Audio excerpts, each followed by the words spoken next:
എപ്പോഴെങ്കിലും വന്നല്ലോ. എടാ അവര് വിളിച്ചുകൊണ്ടിരിക്കുന്നത് ഇത് എവിടെയായിരുന്നു? ഞാൻ കുറച്ച് തിരക്കായിരുന്നു. തിരക്ക്. ആ പള്ളിയില് ഡെക്കറേറ്റ് ചെയ്യണോ? ഈസ്റ്റർ അല്ലേ വരാൻ പോണേ.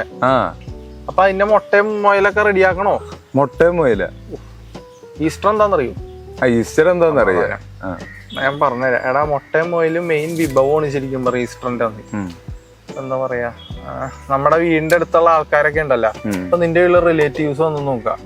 അന്ന് അവിടെ മുട്ടയും പിന്നെ അപ്പവും ഇതാണ് മെയിൻ വിഭവങ്ങൾ. അതിൽ തന്നെ കളർ അടിച്ച മുട്ട, അത് ഹൈലൈറ്റ് സാധനം. അത് ഈ പിള്ളേരെ ക്യാച്ച് ചെയ്യാൻ വേണ്ടിട്ട് അവര് ചെയ്തു വെച്ചേക്കണത്. അന്നത്തെ ദിവസം എന്ന് പറയുമ്പോ നമ്മള് ടൗണിലോട്ടൊക്കെ ഇറങ്ങി കഴിഞ്ഞിട്ടുണ്ടെങ്കിൽ കട നിറച്ച് ഇതായിരിക്കുള്ളൂ. ഈ മുട്ടകൾ ഒരു സെക്ഷൻ, അങ്ങനെ കളർ അടിച്ച മുട്ടകൾ എല്ലാം പല വെറൈറ്റികൾ ഉണ്ടാവും. പക്ഷെ ഇതിനൊരു ഹിസ്റ്ററി ഉണ്ട്. ഇപ്പൊ എത്ര പേർക്ക് അറിയുമെന്ന് നമുക്ക് അറിയാൻ പാടില്ല. ശരിക്കും അതെങ്ങനെയാന്ന് വെച്ചാൽ, പണ്ട് മെസപ്പൊട്ടേമിയ എന്ന് പറഞ്ഞ സ്ഥലത്ത്, പണ്ടത്തെ മെസപ്പൊട്ടേമിയാണ്, അവിടെ ഒരു വസന്തകാലം ആ ഒരു സമയമാകുമ്പോഴേക്കും ഇവര് മുട്ട ഇങ്ങനെ ഓരോ കളർ കടിച്ച് വെക്കാറുണ്ട്. കളറുണ്ട്, കളറില്ലാത്തതുണ്ട് കേട്ടോ. അന്നത്തെ കളർ എന്ന് പറഞ്ഞിട്ടുണ്ടെങ്കിൽ ബീട്രൂട്ട് അല്ലെങ്കിൽ പൂക്കൾ വെച്ചൊക്കെയാണ് കളർ അടിക്കണതെന്ന് ശരിക്കും പറഞ്ഞാൽ. പക്ഷെ ഇതിന്റെ കഥകള് ഓരോ സ്ഥലത്തോട്ട് പല രീതിയിലാണ് പോയേക്കണേ. ഇപ്പൊ മെസപ്പൊട്ടേമിയയിൽ എങ്ങനെയാന്ന് വെച്ചാൽ, ഈ സെയിം ടൈമിൽ തന്നെയാണ് നമ്മുടെ ഈസ്റ്റർ വന്നത്.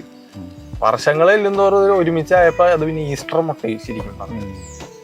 അപ്പൊ അമേരിക്കയിലൊക്കെ വിചാരിച്ചാണ് പിള്ളേര് ഈ ഈസ്റ്റർ മുട്ട എന്ന് പറഞ്ഞിട്ടുണ്ടെങ്കിൽ ഈസ്റ്റർ ബണ്ണി ഉണ്ട്, മുയലാണ്, വേറൊന്നുമല്ല. ഈ മുയലാണ് ഈ മുട്ടകളൊക്കെ കളറടിച്ച് എത്തിക്കണതെന്നാണ് ഇവര് വിചാരിച്ചേക്കണത്.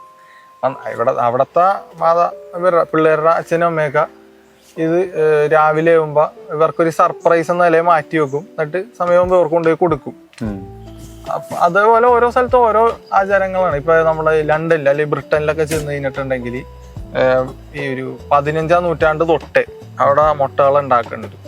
അതെങ്ങനെയാന്ന് വെച്ചാൽ, രാവിലെ ഈ അരിപ്പൊടിയും പഞ്ചസാരയും വെച്ചിട്ടാണ് ഇത് ഉണ്ടാക്കണേ. ഇത് രാവിലെ ഇവർക്ക് കൊടുക്കും, വീട്ടില് കൊടുക്കും. വൈകിട്ട് പ്രാർത്ഥനയൊക്കെ കഴിഞ്ഞിട്ട് പള്ളിയിൽ നിന്ന് കൊടുക്കും എന്ന് പറയണേക്ക്. അങ്ങനെയുണ്ട്. ഇതിൽ തന്നെ ഈ കളറടിച്ച മുട്ട പിള്ളേരെ ഫോക്കസ് ചെയ്ത് ഇറക്കിയേക്കണതാ. കളറടിച്ചതിന് പല അർത്ഥങ്ങളും ഉണ്ട് കേട്ടോ. ഇപ്പൊ ഈ ചുമന്ന മുട്ട എന്നൊക്കെ പറഞ്ഞ യേശുവിന്റെ ഒരു ബ്ലഡിനെയാണ് അത് റെപ്രസെന്റ് ചെയ്യണേ. അതേപോലെ തന്നെ ഈ മുട്ട ഉണ്ടാക്കണ ഒരു വിധം എന്ന് പറയുന്നത് പുഴുങ്ങി അതിന്റെ പുറത്ത് കളർ അടിച്ചു വെക്കും. പെയിന്റ് അല്ല, അന്നെന്ന് പറഞ്ഞാൽ ബീട്രൂട്ട് വെച്ചൊക്കെ അടിക്കണേ ആദ്യം പറഞ്ഞുകൊണ്ട്. ഇന്ന് പിന്നെ ഇത് ചോക്ലേറ്റ് അല്ലെങ്കിൽ പ്ലാസ്റ്റിക് ഇതൊക്കെ വെച്ച് കവർ ചെയ്താണ് കടയിൽ വിൽക്കണത്. മനസ്സിലായ? ഓ, ഇനി പള്ളിയിലോട്ട് പോവാൻ നോക്കാം.